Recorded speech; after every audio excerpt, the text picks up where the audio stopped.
welcome to our podcast. It's real chill today. My name is Brittany.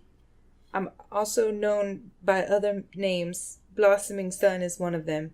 And for people that know both my names, they just call me B, which is very less confusing. B as in boy, which I'm not. B as in boy? No, you're not a boy. You're not a boy. My name is Wendy. I am known mostly by Wendy. But which is very less confusing than me. It is quite less confusing. You can follow me on Wendy Wow on Instagram. Wendy Wow. It's not spelled like my name, but that's not confusing. It's not a problem. We'll put it in the description so that you know. You can follow me at Blossoming Sun, which is not my name, but it is at the same time. It's like Schrodinger's username. Schrodinger's username? Both my name and not my name at the same time. At the same time. Yeah, it's pretty crazy. Do you not know till you open the box? You don't know until you open the internet. There you go. Mm-hmm. So, today, this is our episode numero uno. So, it's a real big deal. We've had wine from Trader Joe's. It's $5. Wine in a can. It's wine in a can. Honestly, this is the only one out of two. I've tried so many canned wines. My friend was like, hey, try wine in a can. And I was like... which one? And he didn't respond, so I just started buying them. And he was like... What is your approximate amount of wines in cans that you've tried now? 30. 30? That's all a lot of wine. Except for 2. They're all bad except for 2. So Simpler Wines, which is one that I just found, and I was really fucking stoked. Because this is the way that they come, it's actually a 4-pack. Yeah, it's a 4-pack, and the wine in the can, it normally looks like this. Right. So it's like a skinnier can. It's not like a Red Bull can. Yeah, it's like a Red Bull can. Exactly. Oh my god, I don't drink Red Bull, so I wouldn't have made that correlation. So this one, and then there's one in a normal size can called Underwood. Mm-hmm. Literally the only 2 good ones. All the ones at World Market fucking suck. I tried. They have like 4 there, and I tried all of them. And I even bought the one that has grapefruit in it, even though I knew I wouldn't like grapefruit because it's a shitty fruit. It's but you had to give it a chance. But I had to give it a wine chance. In a can. Right. So, I have this one, which is the rosé one. I've had the white one. Mm-hmm. They're both good, but I haven't tried the third one, which is a red. It's like a red blend. Merlot-y one? No, or is it a blend? I don't know. I think we tried these ones before, and it was pretty good. I'm pretty sure. This one is... the rosé, I think it's just a blend. The white one's just a blend, and the red one, I believe, is just a blend. Okay. But I like them because, like, you can chill them really easily. Mm-hmm. Versus, like, a giant fucking bottle you gotta get, like, a wine thing to put in. No. It's like when you want wine without the work. Right. Yes. That and then I feel like less of an alcoholic opening a can of wine versus opening a bottle. Because if I open the bottle, then I'm committing to, like... several glasses, whereas this is like a glass and a half, which is perfect. It's perfect. It's 1 can, or if I'm feeling real frisky, 2 cans, 2 whole cans. So they're real good. But this podcast, surprisingly, is not about wine. It is not about wine. It's not about wine. It's about ghosts and spooky shit and shit like cryptids. If you don't know what cryptozoology is, congratulations. I didn't know what they were for a very long time. I didn't even know it was a thing. And it's when people believe in something that they believe is real, but it cannot be proven. Like the Yeti, the abominable snowman, which Bigfoot. Bigfoot, there you go. Yeah. There you go. Those are all 3 names for one thing. They're all the same. They're all the same thing that can't be proven. But it's not like dinosaurs, because we have dinosaur bones, but we don't have Yeti bones. Nor do we have abominable snowman or... any kind of bones from a larger human. No bones. No bones. So no bones about it. The wine was such a good idea. Such a good idea. So today, since this is our first episode, we're just going to talk about ourselves. I'm going to ask Wendy some questions. There's a train now. If you can't hear it, it's glorious. It's beautiful. Anyways, so today... we're going to talk about ghostly experiences, and I'm probably going to surprise Wendy, because I don't think I've ever told her this story. Dun, dun, dun! Dun, dun, dun. So wait, Wendy, let's start off. Do you believe in ghosts? I believe that there could be ghosts. I also believe that. I believe that there could be ghosts. I don't necessarily believe that I have evidence to say, yeah, there are definitely ghosts, but I also don't have evidence to say there aren't ghosts. We don't have any cryptid bones. Yeah, we don't have any bones. There's no bones. There's no ectoplasm. There's nothing. This is not Ghostbusters. We're not Ghostbusters. So, I have the same answer as you. So, I wanted to talk to you. Do you have any, like, spooky experiences? I mean, growing up, I oftentimes, like, feel a presence around me sometimes. Especially after one of my grandparents passed away. Right. And I know everyone sees, like, glimpses of light and stuff out of the corner of their eyes. Sometimes I would feel more of a presence and see, like, dark or light, like, objects, like, move right out of the corner of my eyes and stuff. And I would have feelings, but to actually have had an intense experience that I could say, I really believe that was a ghost, I've never really been in that situation. Okay. Now, at times, though, I have felt like, especially there was one time when I was really upset and I felt like a presence of, like, a comforting spirit around me or something. Like, I think it was my grandparent, but, I've never had anything where, like, I really thought it was a ghost. So that's why my answer is still, like, I definitely believe there could be ghosts. Right. I definitely believe that my experiences lean me towards maybe slightly more of a yes than a no. Right. But it's kind of like, I have an agnostic view of ghosts, There basically. you go. I got you. So, I've never felt anything, but something happened around me, Okay. but not to me. Mm-hmm. So, I'm going to start with a very long story. I apologize. So, my mom is very superstitious. I come from a very long line of gypsies. Right, my mom, yes. My mom and my uncle were once kidnapped by a gypsy clan that lived in my hometown because gypsies are very inclusive and they don't want other people that aren't gypsies in their clan. That's why they're a gypsy clan. They don't let anyone else in. Yeah. So my mom and my uncle were snatched out of their yard when they were young. Like elementary kidnapped. School young? Yeah, like around there. My mom is about 2 years older than my uncle, so she's the oldest. Anyways, younger, when, someone drives up and they're like, hey, you want to come check out something cool? Yeah. Well, it was back in the 70s, and, like, of course, yeah, kids weren't, But my grandmother thankfully saw it quickly enough, and she was like, hey, get the fuck back here. And then she called the cops, and they never tried to fuck with my family again. Right. But it was very much like, that whole side of my family is from gypsies. And gypsies are very superstitious. Right. And my mom tries to put hexes on black cats, which is wrong, because Wendy has black cats and they're wonderful. They're angel babies. I would never try to hex them. They would hex me instead. So, when I was with my mom, living with her when I was much younger, when I was very, very young. Oh my God. I guess in this story, I'm like 12 or 13. Okay. So to give you the preface, my mom is very superstitious, and she believes that ghosts like to follow her home. Mm-hmm. She's never referred to herself as like a psychic or anything, but that's to set up the story. So my mother at this time was a real estate broker. Mm-hmm. She actually rehabilitates older homes into like a more modern version of what they would be, mm-hmm. and then she sells them for a higher profit. And so we go to an estate sale, which is when the person has passed away and someone needs to take care of the belongings and things like that. And she's in charge of rehabilitating the house. So this is the very first time that we have ever seen this house, that my mom's ever seen this house. And she's just taking me along to help her take pictures of the home. And she wants to have like before and after pictures. This is like at the very beginning of the internet. And we're getting still what we're doing. Baby internet.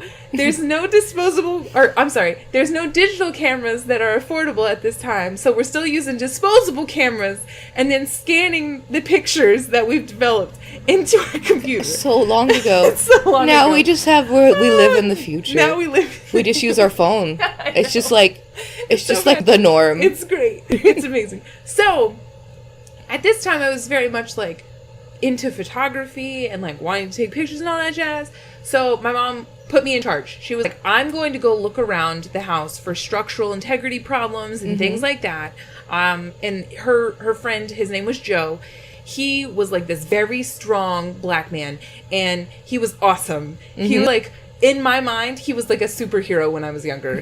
Anyways, he was her real estate partner. So he was also a real estate broker, and they were partners, and they were both going to go around the entire house. I think he was mostly doing like going to the attic and looking at stuff in there and the outside, and then she was going through each room by room. Right. So we go, and it is like a very much, oh my God, I can't even explain it. I'm probably going to date it like in the wrong century, but it's probably Victorian. Like it looks like it's Victorian era. So it's like late 1800s, early 1900s house. And it's 2 stories. It's very, very pretty. All brick and like pillars outside. It's very pretty. So we get there and my mom tells me, okay, I'm going to start upstairs so I won't be in your way. Go ahead and take pictures of downstairs. Yeah. There is still furniture completely in this house. The house is full. I mean, not to the point that it's a hoarder, but it's like, have you ever been inside someone's house and you're like, wow, there's a lot of stuff. They have a lot of belongings. Yeah, they have a lot of belongings. And obviously this person was older, which is why they had passed away. They've used all their space very well. Exactly. Exactly. So it's like there's pictures all over the walls. So I start downstairs like my mom tells me to do, and then she immediately goes upstairs. Now, her partner Joe has not yet come inside. He's still outside. I'm walking around and I'm just taking pictures. So I start in the living room, and it is like, oh my God, the fanciest fucking furniture I've ever seen in my life. But all the electronics and stuff are super old. Like this person still has like a black rotary phone. Oh, wow. And then their TV is like one where you'd have the dial. The click-click dial. The click-click dial. So you turn it and it goes click. And I remember when I was very, very young, my great-grandmother had one. And I would always like turn it, and there would just be snow on all the channels. And every time you turn it, you think it's gonna break. Yeah. I didn't think it was gonna break, but I did. Yeah. Like we had one at home, and like every time I'd turn it, you'd have to put just enough pressure that you think you'd break it, and then it would click. So, and you're like, click, finally. But yeah, so I was like, oh wow, I haven't seen one of those in so long, because only my great grandmother had one, and it was just like, oh my gosh, it brought me back, and like everything was wood, and like, oh my God, it was so pretty. So I'm like taking pictures of everything, and I specifically remember taking a picture of the TV because I thought it was so cool, even though I didn't need to. My mom had given me like 3 disposable cameras or whatever. So then I hear a big sound, like a loud thunk, like that. And it sounded like something had fallen down. And so... And just so everyone knows, when you hear these little... You're being blessed by the kitties of my home. The little kitty blessings. Little kitty totally blessings. Not just climbing very all over or near the microphone. Oh, yes. We should take a picture and post it so you can see our new guest for our podcast. Yes. Aw. So Wendy has 2 cats. This one is Zeno, and Newt is just over there sitting on a chair. So cute. Oh my gosh. She's just sitting there. So, okay. To continue this story, I hear the thud, and I'm like, what was that? And I think my mom has fallen. Because at this point in time, my parents had taken me skiing before, and my mom had fallen down skiing because she had just started to learn how to ski.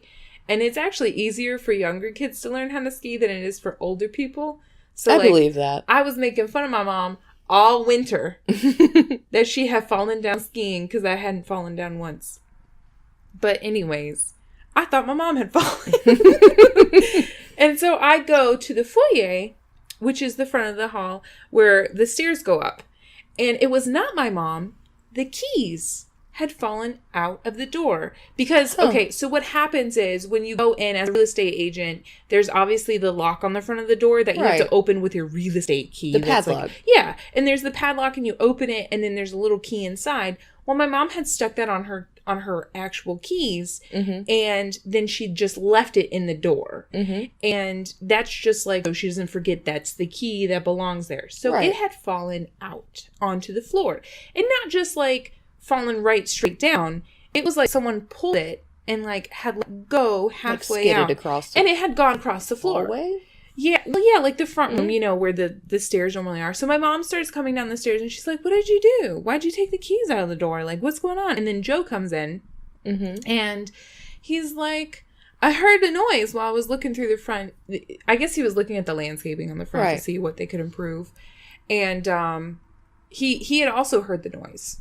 And so 3 people had heard the noise. And I was like, well, I was in the living room taking pictures. And the living room's kind of like all the way in the back on the right. Right. So my mom was like, she's like looking at me thinking I'm pulling a prank. And I was like, Mom, I swear to God, I did not do that. And so she's like, okay, all right. So then she's like, I wonder if there's like a wind current or something wrong here. Because, okay, my mom, like I said, is very superstitious, but she's also like a logical person where she'll try and work through it, see if there's an actual issue. And like a long time ago, there was an old Victorian house like in England in the 1600s that would have, they thought it was haunted, but it wasn't. It was actually the air currents in the house. Right. And so the air would be so strong, the pressure would be so strong, it would actually lift the mirrors off the wall. Oh, wow. Yeah. And so she wanted to make sure that wasn't a problem in this house. So we closed the door.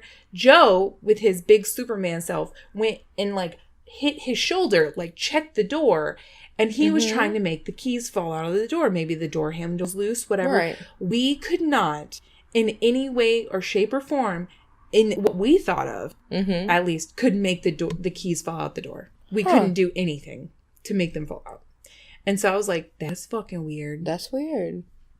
But I'm not feeling anything. I don't feel weird. I don't feel strange. I don't feel unwelcome. Whatever. So we go back to like, you know, doing your things, taking pictures and whatever. So then my mom and Joe are still inside. No, I think Joe's finished with the outside area, and they're about to go upstairs. I'm in the dining room at this time, which is, I guess, 2 rooms down, because the way that the kitchen is set up, there's like a kitchen, a dining nook and whatever, and then there's the dining room, like the formal dining room with like the wainscoting and like the little, you know, the little wooden thing that goes all the way around the room to create a border, so there's a top half, I guess, kind of. And so it's very fancy. So I'm taking pictures, and I just all of a sudden hear all these things moving in the kitchen. Not like, I don't even know how to describe it. All I can say is like hinges moving, like squeaks, and like, you know, you can just hear it. And so I go into the kitchen where the sound was, because I'm the closest one to it, and my mom and like Joe are in the front room, and all of the drawers and all the cabinets are open. Oh, wow. Almost all of them are open at different angles. Some of them are completely open. Some of them are slightly open. Some of the drawers are open. And I was like, maybe there is an air current issue in this house. I'm like, what is going on? My mom comes in and she's like, what the fuck are you doing? Stop, like, stop messing around. Stop messing around. Right, and so I was like, Mom, I'm not doing anything. Can you please just believe me? And so she's like, no, you're staying with me for the rest of the time. We're going to take pictures of the kitchen, and then we're going upstairs, and we're going to, you know what? We're going to be done. Right. And I was like, okay, all right. I'm sorry, but I really didn't do any of this. So then I can't even imagine that though. Like, hearing noises and being like, and your mom I'm going to go see what's going on. And then like everything in the kitchen's just open, because not all of the, even like when you live in a house. In seconds, they were all open. And it's like, my mom thought that I could have done that in like mere seconds. And like, oh my God. So I get in trouble, obviously. But we close all the fucking drawers and cabinets, and I take pictures of it. And then my mom's like, let's go upstairs. So nothing else happens out of the ordinary. Nothing else. So there was like the keys and the cabinets. So we're done. My mom and I go through the top floor, and I take pictures of all the bedrooms and the bathrooms and whatever. And then we go home. So I had only filled up 2 disposable cameras. She had given me 3. I'd only filled up 2. And so we got them all completely, developed, whatever. Right. And so my mom comes back and is like profusely apologizing to me for thinking that I did anything. And she was like, that house is haunted. So apparently, after my mom got the pictures developed, she started feeling something. Right. Like something had come home with her to our house. Right. And then every time she'd go over there, again, the kitchen would do the same thing. Oh, that's creepy as fuck. Isn't that creepy? That's creepy, yeah. So I think it was a ghost that was trying to connect to my mom. Right. Because I didn't feel anything. Like, still, even after the kitchen cabinet thing happened, I didn't feel anything. But then she didn't apologize to me until after she got the camera pictures developed. Because apparently I had taken the picture of the TV, and in the TV was a woman's face with her eyes closed. Isn't that creepy? That's oh my god, like creepy. This. Yeah.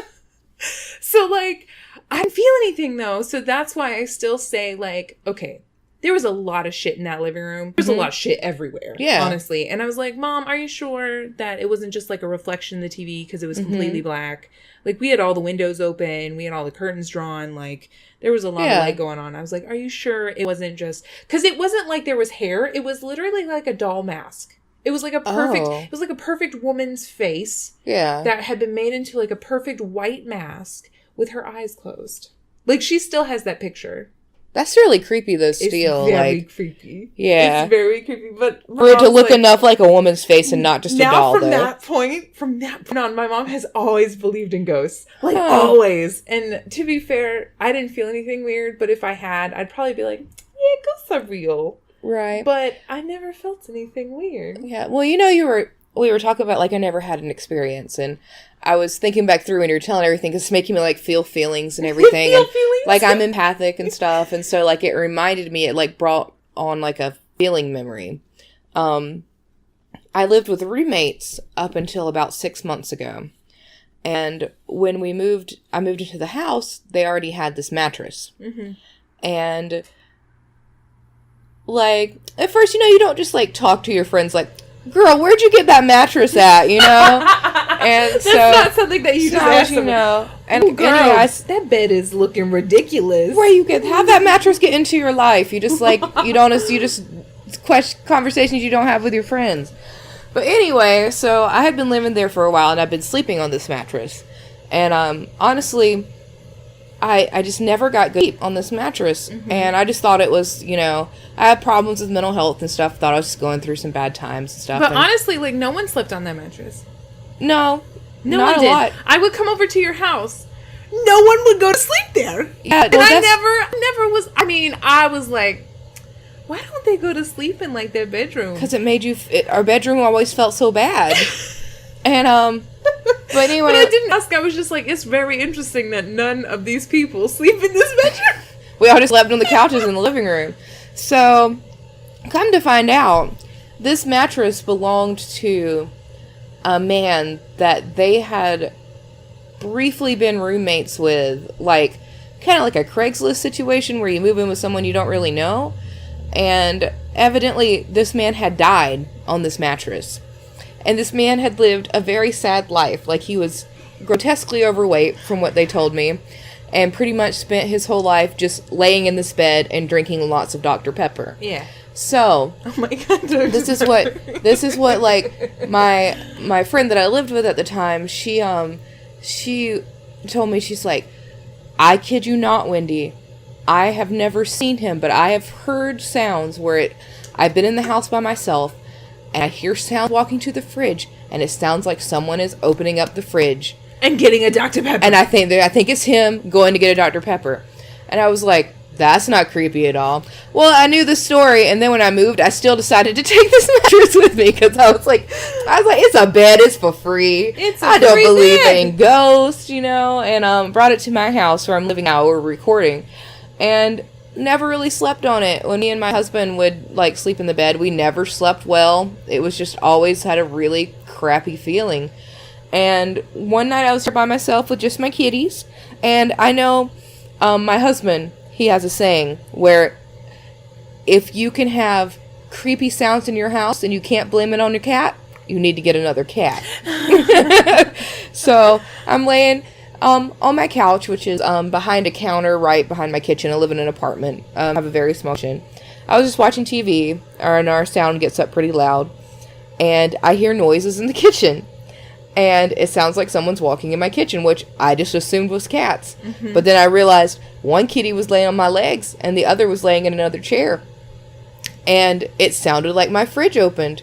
My fridge did not open, but a sound happened. It sounded like someone was in my kitchen opening my fridge. And I was like, if I hear a Dr. Pepper opening, I'm leaving. I was like, I don't know if this is really happening or not, but I don't think I want this bed anymore. No. So, since this time the bed has not lived in my house, we threw it away. We tried to give it to someone else, but it didn't work out. just be like, do you need a bed? We have one. It's kind of haunted, but you could have it for free. It's kind of haunted, but it's free though. But for free, mattresses are expensive, and haunted mattresses are even more expensive. They're priceless. Can I tell you? Okay. Can I tell you? I don't believe in hauntings. Mm-hmm. And we'll get into that in a minute, because I'll talk about the one time that I've initially tried to be haunted by ghosts, but it hasn't worked yet. But I went on eBay, mm-hmm. and my dumbass looked up haunted items, because I wanted to go on eBay and buy some cursed items. Because I'm crazy. And it looked like a bunch of stuff made in China that people were trying to sell for $75. Right. It didn't look haunted, but people said that it would hold thousands of entities. Huh. And they're just boxes. But they're literally just boxes. Carved boxes, just either mm-hmm. wood. Some people said they were bone, but I don't believe them. Right.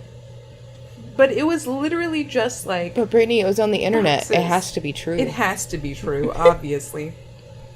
Anyways, now you know you can go to eBay and get haunted items. Too bad you can't sell mattresses. Yeah. You could have sold it for like 35% its value. I'm just kidding. That's like not the 135%. 135% its value? Yeah, that would be worth it. Yeah. Are you lonely? Would you like to also have a lonely spirit with you? You can sleep every night knowing you're not alone. Please, buy my haunted mattress. Yours for the low price. The boxes were supposed to charge your items, like your crystals and your wands and things. So you're supposed to open the box, put things in it, and then let them charge for a few days just sitting in the boxes. Huh. Yeah. So I was like, oh, it's a charging box. Interesting. Maybe it can charge my phone, which is now dead. Not entirely. Yeah, I'll get a new one. It'll be fine. But yeah. Do you think your cats are like perceptive to the ghost that was living in your mattress? Did they I don't think they gave. Things? No, they not any more than a cat would normally act like weird things are in your house. Right. Because they do. Do they do that?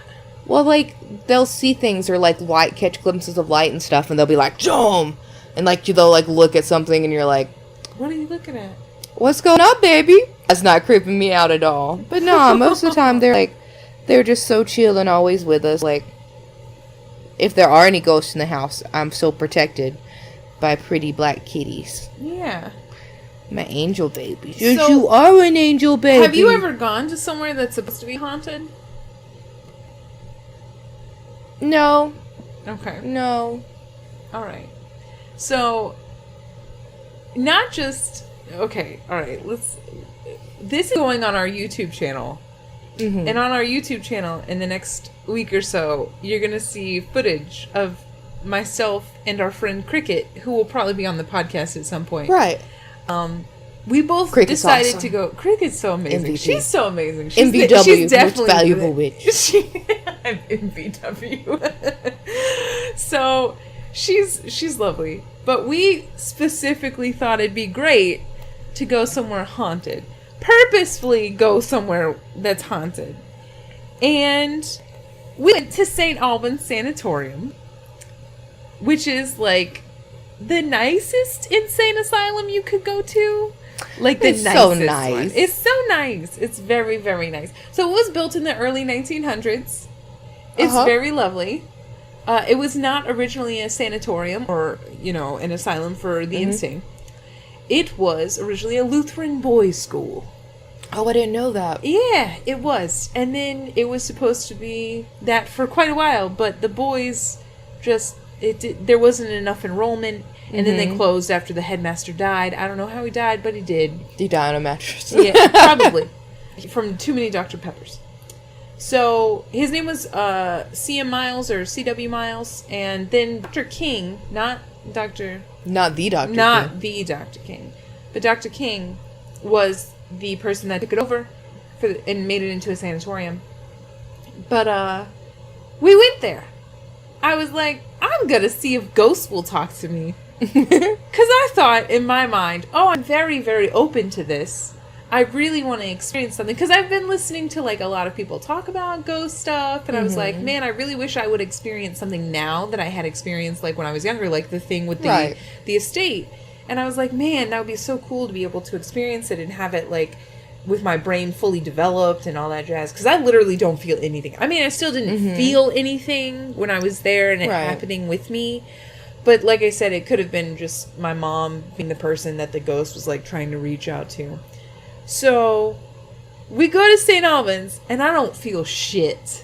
I feel nothing. I'm not even slightly spooked out. So, like, Cricket she doesn't like to call herself a psychic, but she calls herself an empath. So she's very empathic.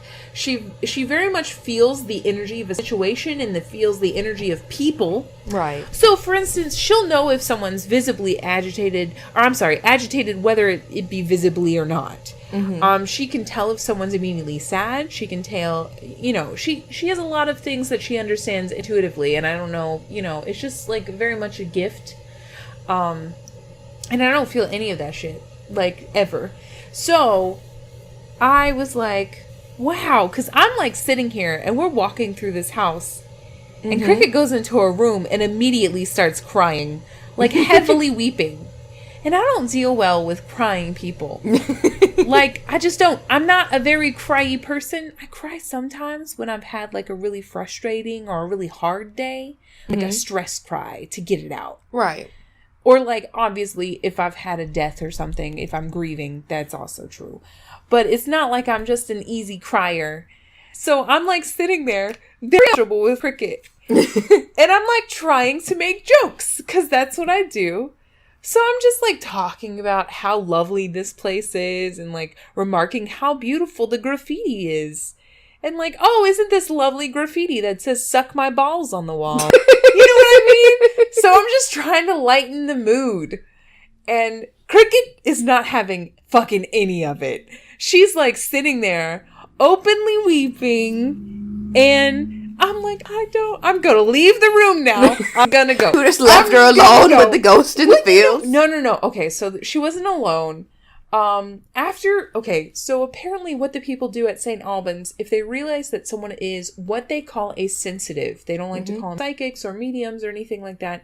They call them, if they're sensitives, which I think is a nice word for empathic. And so when they found out that Cricket was a sensitive, they assigned her someone. Oh, that's cool. They assigned her, like, yes, this very, very, very sweet, very quiet woman that would just walk around with her. Or if she wasn't available because she was attending to someone else or another group, we had our other tour guide, I guess you would say, tour guide. Right. Her name was Bree. She was very lovely. Oh my God. Everyone there at St. Albans was, like, amazing. They were all amazing. And it's like, oh my God, it's so amazing.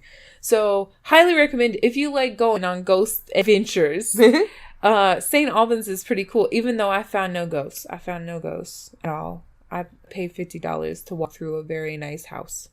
A very large, very nice house. With lots of graffiti. With lots of very stupid graffiti, because it was college kids that broke in and just were like, I'm going to paint some dick and balls on the wall. I think that will really show off the interior of this home. So I'm just, like, walking through. Well, Cricket decides she's had enough. So the room that she went in, we found out later, the room that she had gone into was Rebecca's room. Rebecca is a ghost that is very well known there. There's only, like, a handful, maybe 10 or 12 ghosts that are known by their names there. Because most of them are too insane to truly explain who they were or who they are. Right. And so Rebecca was actually not someone that was insane. She was put there because she was on suicidal watch. She had lost her child. Oh. And so they put her there because they were afraid that she was going to take her life because of all the grieving over her lost child. Right. And so that's why we believe Cricket started immediately crying, because she just felt the loss that, Rebecca was feeling. Right.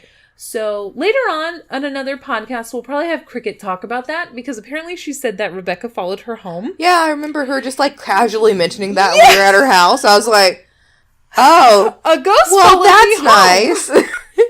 I'm sorry. How's that going? Yeah, no. So Rebecca is no longer at her house anymore, but it's very interesting to think that a ghost can move from one place to another. Or attach onto you. I think that's more than yeah. like willfully following you. Right. So, but when she left Rebecca's room, we went into another room, and they set up the rooms to be a little creepy, to creep you out a little bit. Yeah. And there was a rocking chair in the room that I had gone into, and she followed me in there. And I'm like standing near the bathroom, because I find the bathroom to be the most interesting place. It's where I do my epiphany poops, as I like to say, where I poop and I get epiphanies. It's very good. I highly recommend it. So I'm standing there, and Cricket like points at me and points at the bathroom, and she says, "I would not stand there." And I was like, okay, Cricket, all right, well, I'm really creeped out by the rocking chair that you're just standing casually next to, so I'm going to stay over here. And then Cricket says, it just feels very desperate and like something violent happened over there. Huh. And I was like, oh, okay. And then I look into the bathroom, she's like, yeah, no. And so apparently someone had been a patient there in that specific room and committed suicide in the bathroom. Huh.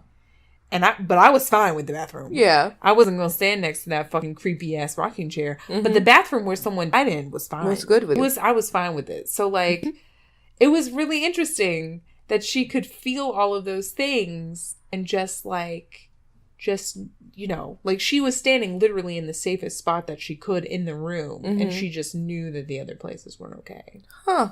It's so crazy. It's insane. I don't know. It's just like a gift, I guess, that people have. Whereas I'm like the opposite. I have no paranormal gifts whatsoever. Right. I like just take pictures of things real nice. You find all them orbs. Yeah. No, I don't even find orbs. It was so crazy. I was really like trying. I was like, certainly I'll find an orb. Certainly I'll find an orb. And like, I didn't want to be insensitive while Cricket was crying, so I didn't take any pictures of her. But I wish I had. Yeah. Like, just to see if there was an orb on her to be like, oh, okay.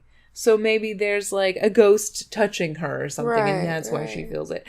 There were so many different occasions where she was like, oh, I feel someone draining my energy. I will say, when we went to St. Albans, it was an interesting sort of experience. Because a lot of people were very high tech, meaning they had SLS cameras. Do you know what an SLS camera is? I don't know much about cameras. Okay. I know when they have letters in front of them, they're fancy. That's about all I know. That's very true. That's very, very true. So an SLS recording camera, it's not for taking photos. It's actually a camera that records, I guess, frequencies or like energy levels in a certain area. Is it like a heat sensitive camera? I'm not saying that it's like an infrared. Okay, let me explain what happened at St. Albans, and then you'll kind of understand. Okay.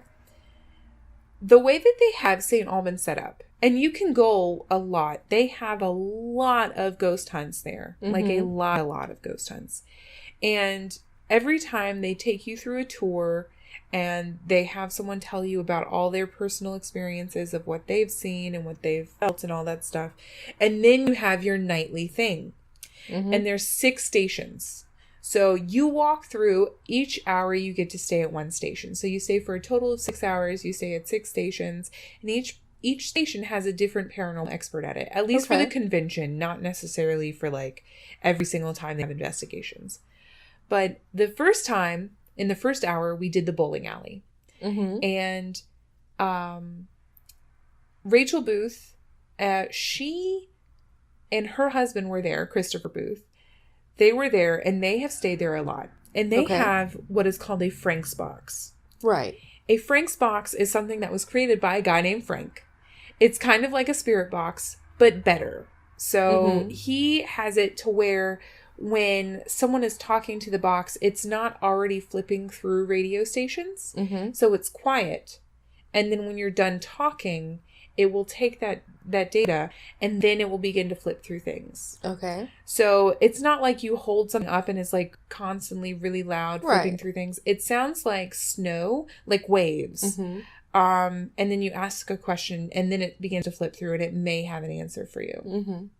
So Rachel was explaining this box to us, this Frank's box, and she was like, this was made by a guy named Frank. He just passed away a few years ago, whatever. She turns it on, and it immediately says Frank. And I was like, that's fucking crazy. Yeah. That the radio station would just happen to say Frank right now. Yeah. It's very weird. And like, she turned it off and on several other times, and it never did that. Because I thought maybe it was just like a thing that it did, you know? Like, but no, it never did it again. Like it the droid phones used to do. Droid. Yeah. Oh my God, the droid phones. Oh my God, I remember those. Oh, with the red. Oh, Jesus Christ. So, it was not like a droid phone. The Frank's box did not always say Frank. It just happened to say Frank that one time when she was explaining the Frank's box. That was so interesting. So we're like sitting down in the bowling alley, and she shows this box, and then there's this other person that's there showing all this other high-tech stuff.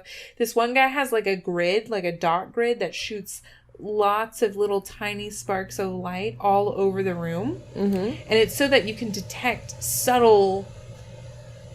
what do you call it? Like subtle movements. Just movements. Shadows or movements or anything that you think you see and you're not really sure. You can detect it better if there's like all these equidistant dots all over the room. You can see it.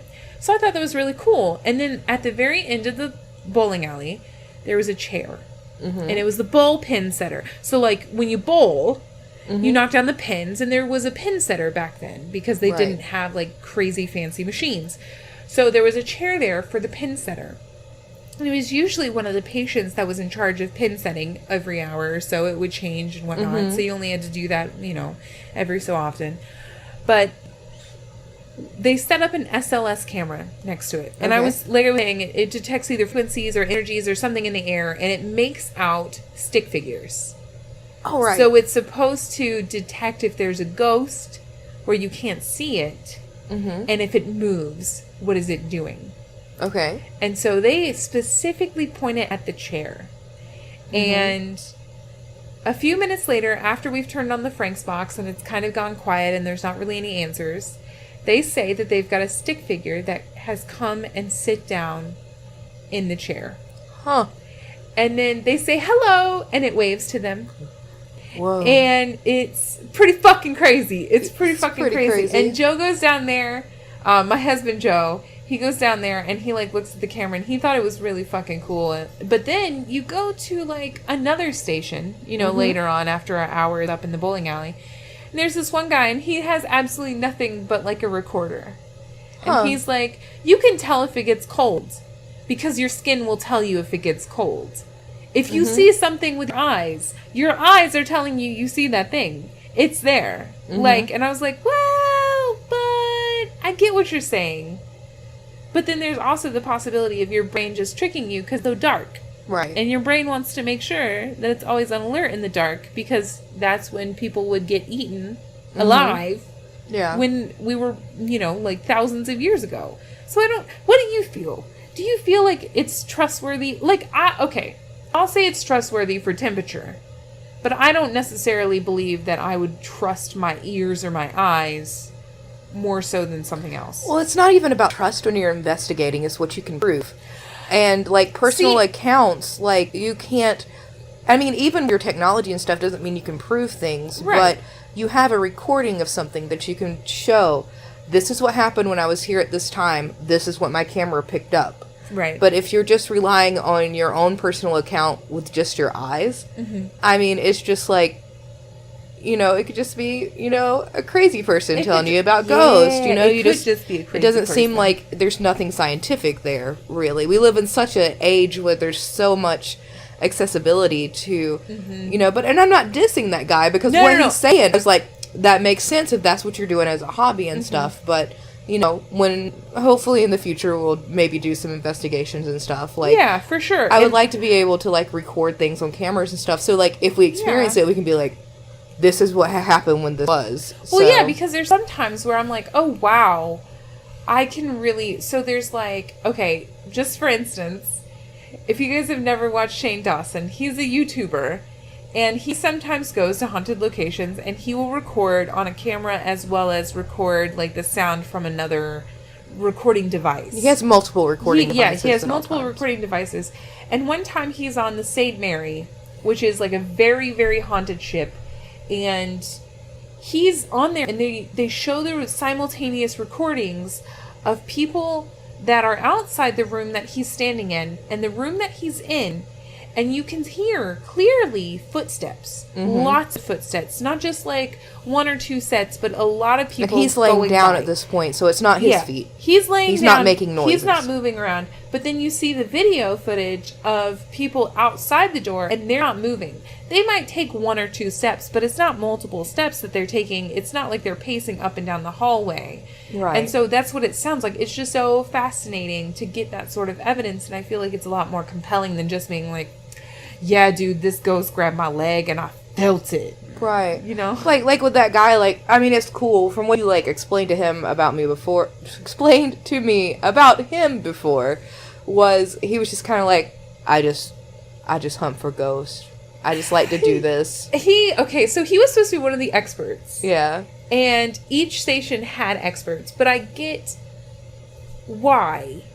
Because the longer you do it, the more personal stuff matters to you. Yeah, I get so, that. like, once you really believe in ghosts, like, what one woman was saying there, Brandy Green, I got to meet her. Brandy Green's a huge producer for ghost shows. Okay. She has done stuff for Ghost Adventures. She's done stuff for Ghost Hunts International. Like, she's been on, like, actual, like, television. Right. Not like Netflix television, which is also amazing, but, like, real television, cable television. And she's been on, like, shows, and she's been doing this ghost hunting stuff for 14 years. But she said even she's, like, skeptical of ghosts because she can never explain. She doesn't have enough information for explaining every little thing. So the stuff that she currently thinks of being ghostly could later be explained by something very simple that she just isn't aware of. Right. So even though she believes in ghosts, she still is skeptical of them. She just doesn't know everything yet. Right. So she was saying that when you're hunting for ghosts, maybe get a little bit of everything. You know what I mean? So, like, she does have a recorder, and she does have an EMF reader, but she just has one. You know, she prefers cameras, just recording stuff. She doesn't really go for any motion detective things. She doesn't do anything high tech like the SLS camera that we were talking about, or like the Frank's box. She doesn't really put any investment in. But like the more scientific features, like the EMF reader, actually, it only detects something when it walks over it. So if something moves over it and it's big enough, like, you would think an insect would be able to move it, but it doesn't. Right. So she explains, if something sets off your EMF reader, it's something, like, really serious. It's something. It's some sort You're of... either on some, like, crazy lines or something's making it happen. Exactly. There's some sort of... It's kind of like when you... What's it called when you look for stuff on the beach? A metal detecting. Yeah. It's kind of like metal detecting. Like metal detecting, Like it's going to be going, and not just anything's going to set it off, but when it's something real... When it's something real, it's going to, like, alert you. Yeah. So she was saying that's what she uses. She doesn't use any... She does like to use recording cameras when it's, like, an actual investigation and stuff like that. But if she's with herself, she just likes to have her audio recording device and her EMF reader, and that's it. That's all. So it was very, very informative going to St. Albans and, like, learning all that stuff. She was kind of, like, upset, though, because, like, she was in the less active part of the house. Right. And so she was like, I call this area the Bruise because nothing goes on. It just hurts to be here. And I was like, oh, that's so sad. And she was like, and it's ugly and purple. There was a giant room that she was in charge of investigating as well, and it was just a big purple room because they thought purple would be very tranquil for people. So it was very much, yeah. But overall, it was a very cool experience, being able to see, like, the difference between people with high-tech equipment, very into it, and low-tech equipment. I also realized when we go on ghost investigations, when we go to record, when we stop and start, it will do separate, like, audio files. Mm-hmm. And so we should always say where we are and what we're doing right now. Like the time, not necessarily kind of like date. with when you're filming a movie or something. Start date log, captain's log, captain's log. But yeah, so I do have a few other questions for you. Okay. Do you believe that animals have ghosts? That animals have ghosts? That ghosts can be from animals? Yes. I do. I believe that if you have, like, something that you really love and they go away, I like to believe that they can stay and still protect you and stuff. Like if you have a familiar. Interesting. So monkeys have ghosts, birds have ghosts. Do you believe that ghosts can breathe underwater? I don't believe ghosts need to breathe, so I guess they could survive underwater. That brings up a very good question. Okay. You don't believe ghosts can breathe. But obviously, ghosts can hear us, right? Yes. And obviously, what I was just telling you earlier with the St. Albans thing. Mm-hmm. And we said hi. And the ghost waved back to us. So the ghost saw us. So the ghosts can hear us and see us. Do you think they can smell my farts? That's what I want to know. Maybe they can smell your farts, but I think like breath is like what gives us life. Okay. And so I think they can choose not to smell your farts. I get what you're saying. I'm picking up what you're putting down. All right. So, because do they have the capability to smell farts? I believe that they could. Okay, all right. But I think that maybe they could choose not to. All right, okay. And so the other thing was, I think personally that they could probably feel you, which is why they grab people so often. I just wanted to know if they also needed to smell farts. That's all I wanted to know. Thank you. Do you have any questions for me? I did not prepare any questions for you. No, you don't have to prepare questions, but just like, do you believe in things other than ghosts? Like, obviously, I'm obsessed with zombies, but I don't believe in zombies. I believe that there is, especially growing up very religious, I definitely believe there's a realm that we can't see. Like angels and demons. Like angels and demons. I believe... I would agree with you there. I believe a lot of times... Angels and demons seem to be something that I would believe in and probably experience. And I feel like angels and demons, like, sometimes, because we are separated from whatever this plane where those things may exist. Right. I feel like a lot of times when you have feelings or sensations, or like when I was talking about being able to see things out of the corners of your eyes and things, I believe that maybe when you see what you think is angels and demons, maybe that's spirits. Yeah. You know? Or vice versa. Maybe it could be backwards. But I definitely believe that both could exist. Gotcha. And I've just had, like, too much happen to me in my life, like, in an orchestrated manner. Yeah. To not believe that there is a spiritual realm. Yeah. I agree with you. Interesting. Cool. Okay. I think that's the end of our podcast. Do-do-do. Do-do-do-do. It's been a whole hour. We hope you enjoyed this. Again, we put our cats to sleep. The cats are sleeping. They're very sweet. They're very, very sweet. Next week, we're going to be talking about types of witches. Woo! We're going to be talking about types of witches. Oh, I guess Wendy didn't really explain this. I'm not really a witch. People like to call me a hedge witch, which is not correct. Mm-hmm. But I wouldn't really identify as a witch. There's so many things. Oh, God. Next week when we talk about witches, it's going to be such a podcast because we're going to talk about the difference between Wiccans and witches and the fact that witchcraft is not a religion and so many things. But people believe that I'm a hedge witch because they think that is equated to plants, but it's not. So, anyways, we'll talk about that next week. But I was going to say, Wendy has been looking into becoming, I guess not Wiccan and not witch, but... I've been looking into paganism. Paganism. Which is what you would call someone who practices paganism, you would call them a witch. A witch. Yeah, Okay. you would call them a witch. That's what it is. It's not like... Interesting. We can talk about, like, the meanings of the word witch and stuff, too. Oh my god, yes. And then talk about different types. Yeah. And be able to clarify that next week. So, if you're interested, tune back in. Yeah, tune back in. Thank you so much for hanging out with us. We greatly appreciate it. We'll see you next week. All right. For witches! Witches get... Bitchin' witches. Bitches do get bitches. Bitches love witches. This is true. That's true. See you next week! Bye!